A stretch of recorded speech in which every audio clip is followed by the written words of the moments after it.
Bonsoir à tous, j'espère que vous allez bien. Bon, deuxième essai pour essayer de faire cette vidéo. Mais bon, Euh, bon, on commence par l'annoncer calendrier économique, ok? Attention, demain, PIB trimestriel, très important, 3 derniers mois de 2023. Donc, regardez, ça commence à baisser le PIB, et ça, c'est pas bien du tout pour le marché.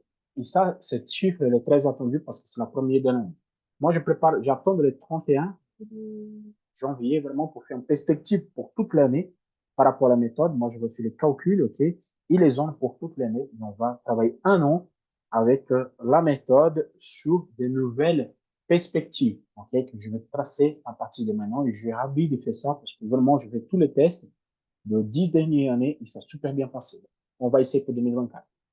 Puis le trimestriel, attention, c'est 10 heures, 1 heure après la ouverture, OK, et après, il n'y a plus rien pour eux. Et nous avons ici la conférence des consommateurs à 16 heures et rapport Jolt. Ce rapport, je dis qu'il est super important. Attention, il est méga important. OK? Donc, à 16 heures, attention, 15h30 ouverture, 16 heures, ça partit. Donc, ne pensez pas en grosse volatilité à 15h30 à l'ouverture, mais par contre, après 16 heures, oui, on peut avoir. Je passe directement sur TradingView pour donner la perspective. Moi, j'étais sur le gold avant que ça coupe l'électricité et l'Internet. Ben bon, on va essayer quand même. La perspective, c'est la même. Okay? Supérieur à 2024 $, c'est des bas, inférieur, c'est des ventes. Attention, pas des mèches, donc ça veut dire que le marché il est à monter et il peut corriger. OK? Pour moi, les ventes propres, c'est inférieur à 2024 $ au retour des deux niveaux sous 2053 $. Le buy, bien évidemment, si on touche et on monte deux niveaux, on peut l'acheter. On se vient à 19,93 $, on monte. OK? Sur 15 minutes, c'est toujours la même analyse. Il ne change pas. Pas du tout. On a une autre ouverture, take des niveaux, on revient sur notre canal de référence, recasse en deuxième fois, take des à niveau. Donc, pour ceux-là, les courageux et ceux-là qui ont compris supérieur à 2024 $, il faut faire des buys. Vous avez fait des bons trades dans votre journée. J'ai tracé ici, OK, là, nous sommes sur le niveau 2, OK, là, vous avez la perspective que vous avez ici. Et là, au retour, s'il me casse vers le bas les 2029 $, je peux les vendre? Oui. Parce qu'en fait, ici, j'ai la marge. Mais ne dépassez pas le premier cycle. Attendez vraiment qu'il passe le premier cycle, qu'il casse les 2024 $. Parce que pour venir ici, tester et repartir. Donc, un take de un niveau jusqu'au premier cycle, c'est largement suffisant. J'ai tracé la zone sur le deuxième cycle parce qu'il ne dépasse pas. Par contre, on casse pullback sur le deuxième cycle, on peut faire un take d'un niveau, une take des deux. Oui, nous pouvons faire parce que là, grosse marge jusqu'au le prochain cycle pour le travailler. OK? Donc, c'est là la perspective que je vois demain pour le gold. Le DAX, pardon, c'est long. OK. Le DAX, c'est simple. On arrivait aujourd'hui à encore une fois sur notre point historique. La différence, c'est que là maintenant, nous avons notre zone cassée. OK? Ici, on a dépassé les 50%, parce qu'en fait, c'est une mesure là, la totalité de 50% de sa dette. Il a fait sa mèche. Maintenant, pour moi, je crois que le DAX, il va remonter vraiment jusqu'à 17 100, OK, pour avoir un retournement. Au milieu ici, pour voir des perspectives, c'est un peu compliqué, parce qu'on a au milieu de rien, OK. Ce que vous pouvez faire, c'est diviser ici au milieu. Vous divisez en 50%, et après, vous avez votre perspective. Plus on monte direction la zone hebdomadaire, moins de possibilités de buy c'est fait. Moi, je fais ici, OK, mon petit canal de référence en haut, il était cassé, il est retourné. Il casse par intégration sur pullback. Et là, pour moi, c'est un vent. OK, une stop loss plus haut. Cette vente, elle est confirmée. Take des 1 et take des 2. Le take des 2 est dans exactement ici, sur les 50%. Donc, c'est largement faisable. C'est un trade faisable pour l'ouverture de marché et de rentrer à la vente jusqu'à là, minimum 50% de l'expansion. Plus que ça, c'est un peu compliqué. Pourquoi? Il y a le premier cycle qui est là. Et pour venir tester le premier cycle comme le Nasdaq l'a fait, après repartir. Par contre, si elle me passe vers le haut, et là, nous sommes sur le tour de deuxième cycle. Donc là, c'est pour ça que je dis que c'est faisable de faire ce trade. OK? Minimum deuxième cycle jusqu'à comme ici. Et j'ai mis la ligne verte comme ça pour éviter de voir plein de lignes partout. Je vais monter celui-là un petit peu plus haut. Ça, vous allez voir le bout de prochain cycle. Voilà, les bouts de prochain cycle, ok? Donc, si casse vers là-haut, vous pouvez chercher ce cycle-là à 17 047, c'est largement suffisant. Bon, mais pour moi, les ventes ici, elle est validée. Attention. Le US 30, le US 30, il est bien parti, ok? Le Dow Jones respecte super bien les deux. Donc, voilà. J'arrive sur mon point de vente. Vraiment. Je parlais plusieurs semaines de celui-là et j'attends mon point de vente. OK, à 38 880, oh, 380, pardon. Là, c'est mon point de vente. Je peux faire les ventes ici? Oui, je peux faire. Moi, je vais vous montrer pourquoi. Okay, pourquoi cette vente-là, elle est faisable. On a fait déjà premier cycle, douzième, troisième cycle. Okay? On est arrivé sur le troisième cycle. Vous vous rappelez cette petite boucle, moi je dis qu'il reste à chaque fois sur toutes les trades, okay? Qui c'est cette petite-là. Il ne touche pas, il part. Cette différence ici, c'est exactement cette différence-là. Exact. Vous pouvez mesurer. Donc, je vais mesurer. En parlant comme ça, la personne va comprendre. OK. Vous prenez ici et vous projetez. Donc, vous voyez, cette différence qu'il y a ici, c'est la même différence qu'elle est là. Donc, ici, ça me donne un point de rentrée. OK. Ça me donne un point de rentrée, un retournement de tendance. C'est pour ça que parfois on attend, il ne vient pas. Là, je vais prendre ça, j'y vais marquer. En plus, on est au bout du troisième cycle, ça tombe bien. Déjà un petit support ici. Oh, non, c'est très court. Hop.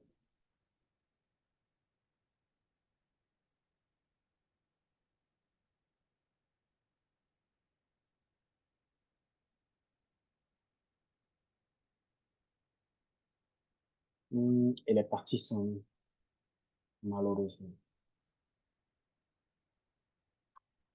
Il a fait un take de 1 pour un take de 2. Bon, elle est partie sans nous. Pas de souci, mais c'est juste pour comprendre. Là, c'est simple. Si je viens faire un retest ici, à 38, 320 environ, ok, 315, on peut rentrer encore une fois à l'avant, ok, pour venir sur le deuxième cycle. Sinon, attendez qu'il arrive sur le deuxième cycle, ou il baisse encore, et à partir de là, vous prenez votre décision. Parce qu'il a fait le plus haut, il a retourné déjà.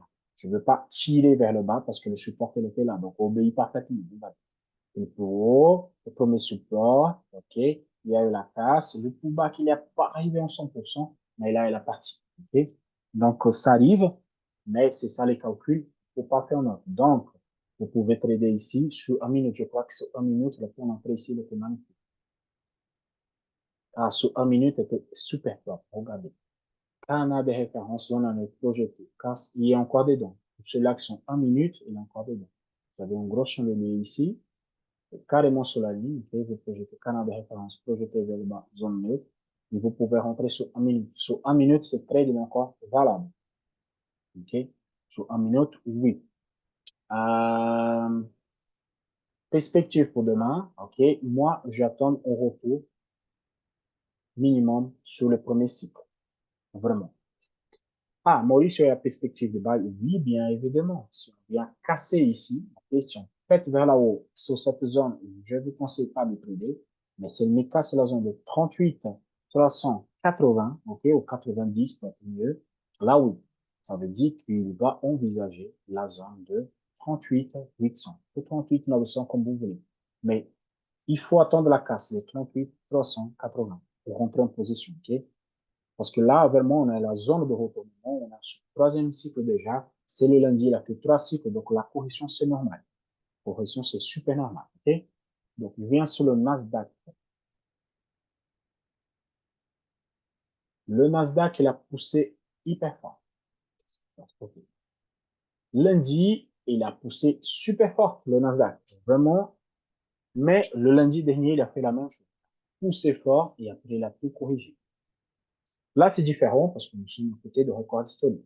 Pour moi, le Nasdaq, il peut pousser encore à 17 630. Oui, il peut. Oui, bien évidemment. C'est une clôture demain supérieure. S'il casse celui-là, bien sûr, on va sur 17 700, 17 800. J'ai fait une chose, en fait, que moi, je fais pas souvent, mais moi, je vais vous montrer, en swing de trade, la vision pourquoi j'étais un peu vendeur sur le Nasdaq. Regardez. J'ai pris le record historique. C'est la même mesure que moi, je fais sur le Dow Jones tout à l'heure. J'ai pris celui-là, j'ai pris le support, le début, OK. Je l'ai projeté vers le bas parce que ça monte. Donc, là, vous avez la ligne, c'est très clair. Ici, il y a un autre là. Je l'ai pris, je l'ai projeté vers le bas. C'est donné ici. Donc, il y a eu la casse, pullback. Et là, elle est venue sur take d'un niveau. Normalement, elle vient retester. Moi, elle est venue retester. Donc, c'est pour ça, il a retesté. Regardez, la couture est plus bas que celui-là. Donc, nous pouvons avoir deux possibilités. C'est la possibilité que j'ai dit. Un, take des 1 et take des 2, qui ça nous ramène encore à 17 175, ou un casse d'ici, de record historique, et à partir de là, on peut avoir des perspectives jusqu'à 17 800. C'est justement que j'ai fait ça sur H4 en swing trade, parce que pour moi, ça se joue son retour. S'il avait clôturé ici supérieur à 17 634, là, je peux vous dire qu'il va exploser à la hausse. Mais là, c'est un peu le doute. Vraiment, j'ai un peu de doute sur cette position. Je vais vous montrer en particulier sur l'H4, ok? Juste pour que vous voyez et pourquoi moi je suis très tranquille là-dessus. Euh, voilà. Pourquoi je rentre en position ici? Vous voyez cette petite boule-là de l'ouverture de marché? Quand vous projetez ça vers là-haut, c'est le même time. Si vous ne croyez pas, il n'y a pas de souci, vous mesurez. Regardez, cette boule qui reste ici, projetée à haut, c'est le même time. C'est pour ça que j'ai fait mon canal de référence sur l'année ici. Je vais vous montrer parce qu'il y a des gens qui ne croient pas. Je pense que moi, je fais blabla, blabla, blabla, mais c'est pas de blabla, c'est la mathématique de marché. Je le projette comme là. Et là, bingo. C'est exactement, c'est parfait, c'est le même taille. Parce que ici, si je prends la mèche, vraiment, c'est le même taille. Ok? Donc, je vais prendre sans mèche. Je un petit peu, hop. Vous voyez que c'est le bon taille. Hop.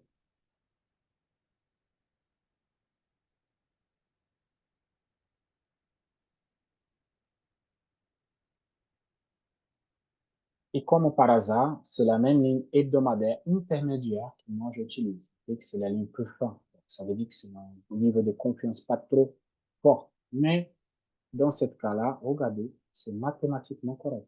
Là, il n'y a même pas de différence. Les mêmes bouts qu'il a cherché le bas, il a cherché plus haut. Donc voilà. Donc, qu'est-ce que j'ai fait?